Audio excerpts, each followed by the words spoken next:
Hey, what's up, rock stars? It's Rox coming to you today with a review for Real Housewives of Potomac, Season 6, The Reunion, Part 3. So let's get to it, shall we? All right, you guys, so just continuing on with Wendy fussing at Robin and Giselle, about her getting her body done to keep a man. She was like, Giselle didn't keep Jamal, and she got her stomach done, and Giselle was like, yeah, but I didn't get it done, for a man. And Wendy was like, that's my whole point. Okay, you guys are saying that that's what I did, but they keep saying that's not what they had meant, or that's what they said. One of the viewers asked, why did Wendy get so mad at Giselle and Robin when Ashley was the one who brought it to her to begin with? And Wendy says that she is a straight to the point person. She is going to go to the snake and cut off the head. So Giselle was the one who started it. So she was the one that was going to finish it. Robin said, you were so mad at me and we couldn't even have a conversation about it. And Wendy says, well, wait a minute. The reason why I was mad at you is because we talked about this. You sent me a text message. And Robin was like, but I didn't know what Ashley said to you. And Wendy was like, you sent me a text message. And she had printed out the big text messages. And Robin was like, did you really spend money printing that? Anyway, Robin was like, well, if you would shut up for a minute, I could explain to you what I mean. Because you just keep cutting me off. But what Robin was saying was, yes, they had already determined that the blog was not credible. So she didn't even think that that was something that Wendy was going to get upset about, because she already knew, and Wendy already knew, that this was a blog that didn't really mean much. Okay. And so when Ashley had said something to Wendy, and Wendy came in there with guns, blazing, Robin didn't know exactly what it was that Ashley had told her. She didn't think that it would be the same rumor, because they thought that that was really, they had pretty much debunked it. So, I guess I can understand what Robin was saying. Maybe she didn't want to make any assumptions, but you still should have that still should have been in the back of your mind that maybe she is still mad about it. I guess what Robin is saying is, we had talked about it before, both Robin and Giselle, actually. We had talked about it before. You weren't even really mad about it. And then we get on the show, and then you're super mad about it. Okay.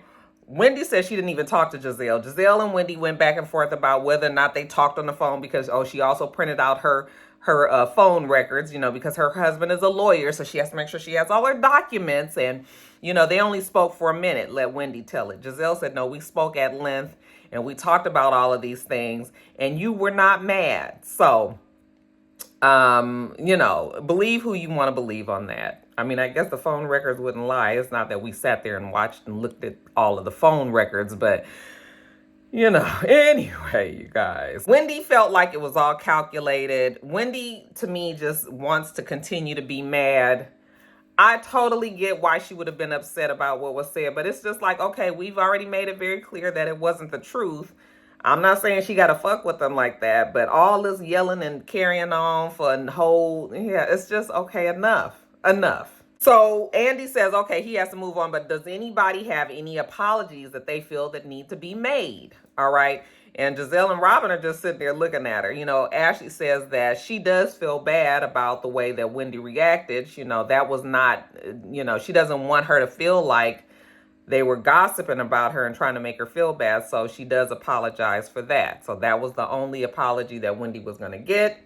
And Wendy did accept that one. So next we talk about Robin and Juan. First we talk about Robin and her COVID funk / depression. And she said that, yeah, she was kind of just in this whole funk. She does have seasonal depression. Actually, a lot of people, my mom used to have seasonal depression at this time of the year. So I've known about that for a long time. Some people just don't like the holidays for whatever reason. And sometimes it's the weather. Sometimes it's something that happens. Sometimes it's the stress of, the holiday. It could be a many number of things. Anyway, Robin says that, they brought up the fact that that depression kind of got her out of the deal of being with Macy's and TJ Maxx. Remember, she had told us that they had reached out to her because they wanted to sell her hats in the store. And we found out in the show that she had kind of ignored that. Well, she said that e-commerce has been the best route for her. She wouldn't even really make much of a profit if she was going to go through Macy's or even TJ Maxx. So that's why she did not do that. But she said she's crushing it at e-commerce. She said that she paid off her taxes. Because remember, we heard about her tax problems. She paid off her taxes with the money that she's made from her hat business. She's paid off her, she put down a down payment with the money that she got from her hat business. So she actually is doing very well, and it's expanding. We saw her. Okay, so very, very good for Robin. Okay, I think this is a good little lane for her. Now, are you and Juan going to be getting married next year? And she says she hopes so. Does anybody else think that she'll be getting married next year? And it was like crickets. Nobody really believes that they will. I don't even believe that that's at the top of their list or even the middle of their list. You know, they've been together all this time. It works the way that it is. They still moving ahead like married couple. I mean, it just might not be in the cards for them. I don't even know when Robin says she hopes so. That didn't even feel like she meant that, you know. It's okay when people don't want to get married, you know. If you still have the commitment there, and if it works for you, then who are we to say that you need to get married, you know. But it just doesn't seem like they will. I'll be surprised if they do. Why is it that Michael doesn't seem to want Juan to get married? You know, Karen was just like, oh, Michael wants to take Juan away. Take him on a trip out of town. And, you know, they get a little laugh out of that. Michael does love himself some Juan. And isn't it interesting that both Juan and Michael are not there today? The husbands haven't come out yet, but, I mean, we already knew that they weren't going to be. You know, they made it a point to make sure that they stayed off of the show this season because of all the mess that's been going down. They asked Robin about the fight that they had about, you know, the baby and how she told him that, you know, it has to be different this time. And Robin said, yeah, I'm not going to ever not talk to him about it because I mean that shit, okay? The first two babies didn't go the way that I wanted to. And you know what? If we do this again, it's going to have to be a totally different, you know, structure and the way we got shit set up. I mean, I don't blame Robin. She said she was 42 years old. And honey, ain't nobody got time to be stressed out like that. Everybody is grown and knows the roles now. Okay, when you was 20 something and you was trying to have these babies and you know, you didn't really know what you was doing anyway, you know, you can get a little bit of a pass, but now we know. Now we know. Okay, so, you know, she said he gets upset, but oh well, basically. She sets the expectations of what she wants, and Juan has to fall in line. They did talk a little bit about Karen and Robin, you know, kind of being at a disconnection is what Karen called it. I wasn't really sure. Karen actually seems to not really like Robin and Juan. I can't really put my finger on exactly why, because I can't really think of anything that they have really done to her especially or particularly, but I don't know. It just seems like even it seems like she really doesn't like them. Does anybody else ever get that feeling, or is it just me? I don't know. But she did take a lot of digs at Robin and Juan's relationship this season. But anyway, we get through the Wendy segment, we get through Robin's segment, and now it's time to take a break. So Andy tells them, you know, they got 10 minutes. You go use the bathroom, get you something to drink, you know, walk around, whatever. So while they have this break, we see Andy go to the back, and he goes into Nicki Minaj's dressing room, and you know, she's all excited. They're getting her makeup done. When Nicki looked beautiful in this. She looks so pretty on this show. You know, not to say that she looks a mess, you know, because she doesn't, but something about her, she just had a whole little glow about her. I thought that they did a great job with her makeup. But anyway, she's in the back. She's getting ready, and you know, nobody knows she's coming, so you know, everybody be quiet. She tells Andy that she's gonna probably, you know, come for Candace, come for Ashley, and Andy gives her full permission to take sides. Okay, so she's like, good, y'all heard it.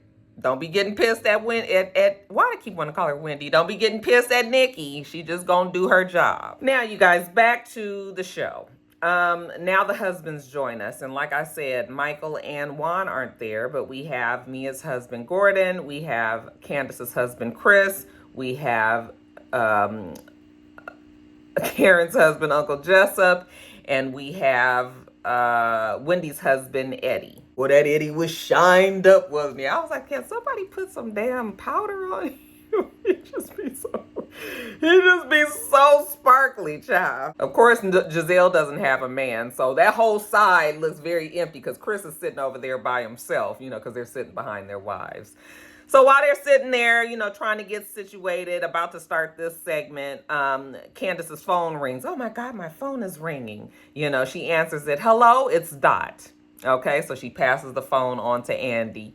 And dear Mother Dot, do you have any regrets of what you said at Candace's video shoot? And she says, no, not really. I mean, she was just being chatty. She was just out there with the girls and just kind of talking. While they're talking, he asked her, has she apologized to Chris, who looked very irritated over there, but was trying not to look like he was irritated.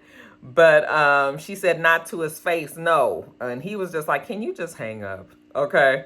So that right there was very telling that Chris don't see it for Dot any longer. I mean, he never was no big Dot fan, but I think they held mutual respect for, he held respect for her as his mother-in-law, but now he was just like, can you just hang up the phone? I think it's pretty fair that Chris doesn't really I don't think he likes Dot.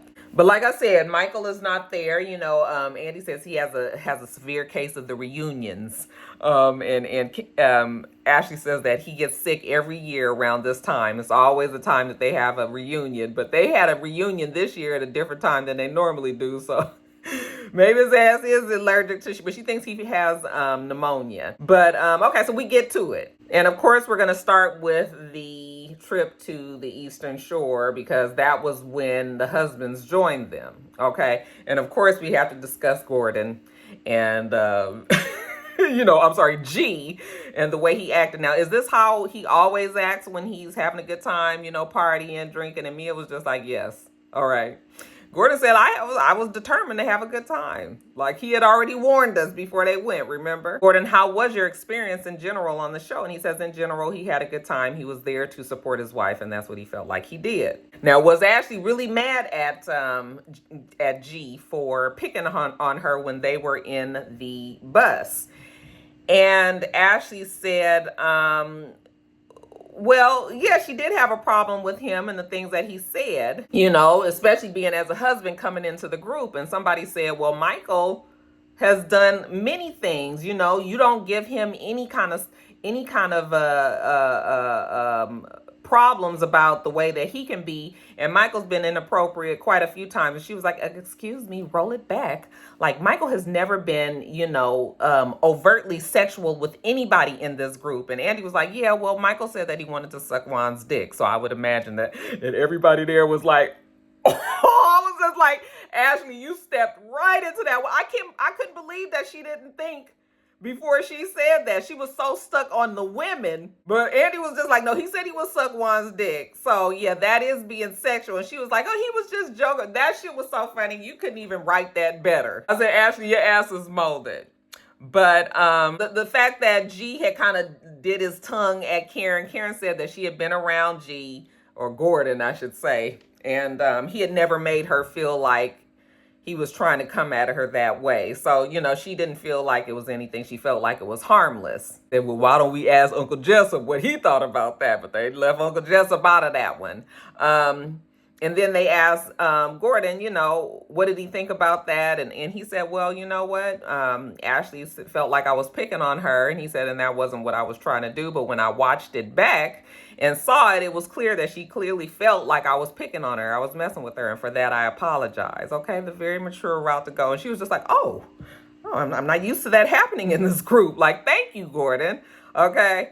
Yeah, definitely Gordon, once he gets liquored up, it's a different thing. But I'm sure that man knows how to handle himself in regular real life situations where there's not a bunch of alcohol added in. So, he apologized and we moved on.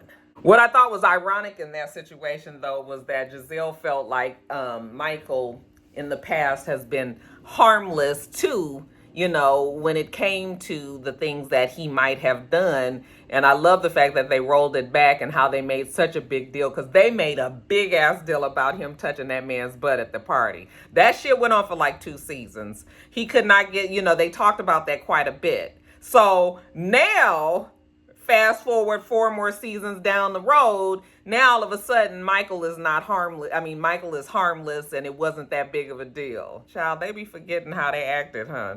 But we don't forget. Robin, why is Juan never around? Well, Juan has a real job. He's not an entertainer. He is not an entrepreneur. He is a basketball coach for a college, and he has to be there. He cannot drop what he has to do to come and record on Real Housewives of Potomac. I am sorry that people feel like he should, but he shouldn't, you know. So then, of course, Wendy chimes in and says, well, her husband is also, you know, he does work. He's a lawyer and he had to take off to come to the trip. And well, that's fine. That's all. Nobody is saying that other people shouldn't be able to take, you know, should or shouldn't be able to take off for their jobs. But what she is saying is that he has a very demanding job. It's pretty much year round. He cannot leave. He is not going to leave. He's not really on this show. The show is Real Housewives, not Husbands. So he won't be there.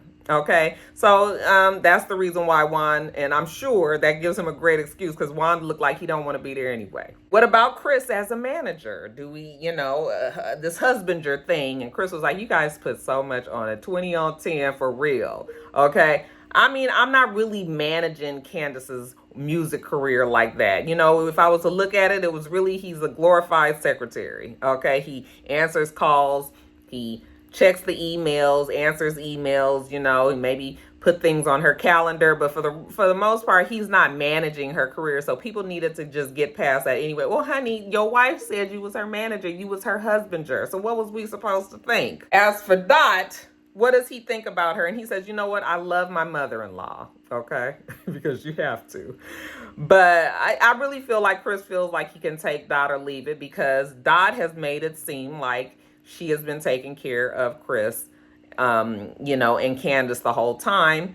And they kind of let that narrative go along the first season. And that's the reason why it's so planted in everybody's mind now. You guys went on and on and on about how Candace has been provided for her, you know, Dot has been providing for her and all of that. And you made it seem like y'all didn't have no money and you couldn't do anything without her. So now Chris wants to make it clear that he, you know, he don't come from a broke family. He's not poor white trash. He's not, you know, he does not ride her coattails. He's not living off of Candace. Okay, even when they first got together, they were going to move together. She had an apartment. He paid half of the rent there. He still had his place. He was not about to take care of like the whole entire rent where they were when Dot and Candace was the one that was using that as investment property. So he was just like, yeah, no. So, I mean, I know where Chris is coming from. The problem is once you get people, their mind set on the way that you guys have fed a story to us for years and years, it's hard for people to switch up. That's why people have their favorites. And no matter what people do, they will continue to be their favorites because it's hard for them to switch up. They can't see the forest for the trees, you guys. So, you know, he's frustrated and all. Again, I don't see him and Dot really. I mean, I don't really know while they're on this show, I don't really see them working it out because Dot loves all of the shit that comes along with this show. Candace, well, now I think she's realized that it's caused a problem in her marriage and she needs to stop Dot from doing that. But you know, it's been gone. They've let it go on for so long that, you know, now he's just like, fuck that. I love her, but from a distance, I don't want to have nothing to do with her. What was this whole thing about Mia saying that Chris wanted to toss her salad or was tossing her salad in the kitchen or something like that? Mia said that she did say that, but she immediately retracted it. And it was just sort of like, Mia, why the hell did you even say it? See, you didn't got caught up in all of that back and forth on social media. The motherfucker will pull you in. I'm telling you, it's like the devil. It's hell on social media, especially Twitter. You know, you would just continue to say shit. Obviously, I guess she thought she was being funny, but then she was like, oh, maybe I shouldn't have said that. So she, you know, she pulled it off immediately, but it was out there. Once it's out there, it's out there. Okay. And no, Chris was not trying to toss her damn salad nowhere. She just said that shit because Candace called her handsome. Okay. Well, handsome really is not, I mean, people like if you read a lot because they use that term in books quite a bit. And if you read and they say handsome, it's never really a put down on a woman. It's just a woman that doesn't have classically girlish features, but is still a good looking person. So they'll say handsome. But of course, it sounds very shady so Mia didn't like the fact that she's talking about her big feet and her big hands and all of that, and that she's handsome, and so that was the reason why she said that the man was tossing her salad. But it didn't happen, you guys. Then, of course, we had to chime in. We had to talk about her saying how Eddie even kind of looked at Mia. And I mean, Eddie might have even had some interest in Mia. He wouldn't even look her in her eyes. And Wendy was like, he don't look you in your eyes because he only has eyes for his wife. And and don't be trying to put Eddie in it. I said, well, Eddie does seem just a smidge henpecked, you guys. I mean, not really severely henpecked, but we do kind of feel like Wendy wears the pants in that marriage. All right. She's very, very strong personality. So but I didn't think that but Eddie do sometimes look like he'd be a little nervous. So it wasn't really that serious to me. Eddie, how did you feel about Giselle, bringing up the rumor that you was cheating? He said, well, I feel like it didn't take really any consideration of me or my kids. And yeah, I mean, it doesn't, but all the shit that happens on this show doesn't. So, and that's what they were saying. That's what Ashley was saying, is just like, it's just the nature of the beast. You sign up to come on a show and everything is fair game. All right. So we don't try to sugarcoat or soften up some shit because we got to be taking your feelings into consideration. This is just how it goes. So, Eddie and Wendy, I mean, I guess maybe they did learn this season, but then we move on, you guys, to Karen and Uncle Jessup, okay? And the love that these two have for each other. Move, Louie, trying to get my damn cup of noodles. Watch out. First off, Giselle, what is it that you were talking about Karen sliding in the DMs? And Giselle said she was just kidding. But Karen, she's been taking this whole ambassadorship very seriously. She said, we have already acquired Wi-Fi for Surrey County. So yes, we are moving there. Good for Karen, looking out for her hometown. And we just talk about Karen and Uncle Jessup's relationship. Actually, this has been a good season for them. Karen actually stayed out of a lot of drama this season. Last season, she was wrapped up in all that shit with Monique and Candace. I think she was just really determined to just kind of chill. Her and Giselle, the fact that they made up, then she really was chilling. So, but her and Uncle Jessup seemed to be very happy. And, she was just like, I don't even think that I would be in HSN or Bloomingdale's without him. Okay. That's how great Uncle Jessup has been for her. And Chris was like, wait a minute, hold on, roll. Wait a minute. Why is it that Uncle Jessup is supporting Karen and everybody gives him all of the accolades? Shout out to Nene. And then, but when it's me supporting Candace, then I'm riding her coattails. Giselle says, well, the difference is that Uncle Jessup took care of Karen for 20 plus years. Okay. You, not so much. You and Candace are still new at this, but still, Chris's whole thing was, I'm helping my wife the same way that Uncle Jessup is helping Karen. And you guys all still want to say that I'm trying to, take advantage of Candace. He don't like that shit. Chris says that he is not broke. As far as the men not wearing rings, Robin pretty much says Juan just doesn't wear a ring, and he just doesn't wear a ring. I mean, he's not married now, so he doesn't have to wear a ring. And as far as Michael's concerned, he old man. He got old man hands. His hands be like like he got a knot somewhere on his damn finger and he can't, whatever. Michael don't wear his wedding ring either, but we know that Michael's married. So next, are Chris and Michael okay? And I guess Chris is really trying to be okay with Michael. He, at the last episode when they were at Karen's thing, remember he was saying that he's gonna be cool if Michael was gonna be cool, and they kind of shook it out, even though Michael just did it look like he was just trying to just get in the conversation.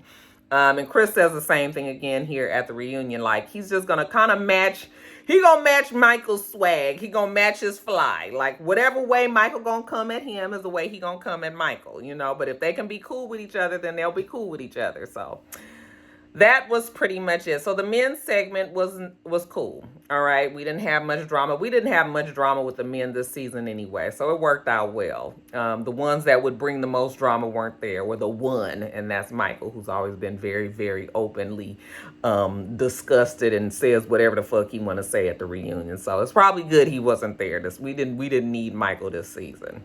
So then they take a break, and Andy tells them that they have time again. They can get up and get on out, shake a leg or shake a tail feather or whatever. So they empty out the studio so that Nicki Minaj, so they can hide her like in a certain area. And so, they bring her in and they tell her this is where she's gonna be, this is where she's gonna sit, and just kind of be back over there in the side until he kind of cues her in. So when they come on back, they sit down and Andy says, okay, you guys, it's been a long night. We still got a few more things that we need to do. This is we don't normally do this. And when he said that, they kind of was looking around like, well, shit, what now? Because I imagine by this time it had gotten late. And they probably was thinking it was time to wrap up. And he was just like, I need some tequila. And they were like, tequila? Like, we know for a fact that we don't drink at this reunion because it would be a hot ass mess. Remember when they had that Zoom reunion with Housewives of Atlanta? Remember how fucked up Portia was? Child, they probably had Hennessy sitting all around there, So, yeah, we not drinking at reunions normally. But he said he needs some tequila. Can somebody bring him some tequila? And then all of a sudden here come Nicki Minaj walking in. They all jump up screaming like, oh, my God. They can't believe that she's there, So Andy gets up and he tells her, okay, you sit right here. You're going to be the host. You're going to ask the questions. And when she sits down, she tells him, okay, you guys, now, y'all know, first of all, I've been watching this show since the beginning. I have respect for everybody up here. I love the show. Okay, but I do have a job to do. All right, so don't nobody be getting in their fucking feelings. Nicki is not trying to get in no argument with all y'all old sensitive ass heifers. Okay, so she tells them that these are questions that she's gotten, either from herself or from the Barbs, and she's just gonna ask them, to them. So they were like, okay, everybody's game, right? So she starts off and she says, Ashley, basically, the fact that you didn't have a storyline, you just had these kids, you ain't really had nothing to talk about or do. So is that the reason why you came up there and co-signed and upheld Giselle's bullshit and got Wendy all riled up? Because you didn't really have nothing else going on. She was just like, girl, you done toted all that damn breast milk up there. You should have stayed home. And Candace was like, wait a minute now. She had just had the baby like 2 weeks. And she was like, she should have stayed home. And Candace was like, but she has a job to do. She was like, no, she should have stayed her ass at home. Okay. And that's where it ended, which means that it's going to be next episode actually is going to be very good. I actually felt like this episode was just sort of like, I feel like they could have kind of somehow get it mixed into the last episode because we still didn't need 4 episodes. But I am actually looking forward to seeing when, if I call that girl Wendy one more time, Nicki Minaj and her questions, because she is so funny and she can be petty and she can be shady and all of that. And I think everybody can kind of laugh and she can maybe get some answers out of them. Because of who she is, and people won't be quite as sensitive. So it's going to be good. I'm actually looking forward to the next episode. But yeah, this episode was just sort of like, okay, I'm just ready for it to be over. All right, you guys, that is it. I got to still record Insecure, you guys. It's crazy because now the way the schedule is, I am only doing videos. Well, videos are only being posted Friday, Sunday, and Monday, which has never been my schedule. I've always posted during the week. Weekends or close to the weekends are usually not good days for me. Monday's always been good, but Fridays and Sundays have never been the best days. But child, Friday is actually doing very well in my top of the blogs. Anyway, you guys, that's neither here nor there. Let me get off of here, do Insecure, and then I got to get back to work. Make sure that you rate, comment, and subscribe to the channel. I'm itsrox. The channel is itsrox. Everything else I do will be in the bottom bar. All right. So I hope that you have a wonderful, wonderful rest of your day, and I plan on doing the same. Till next time, rock stars. Bye.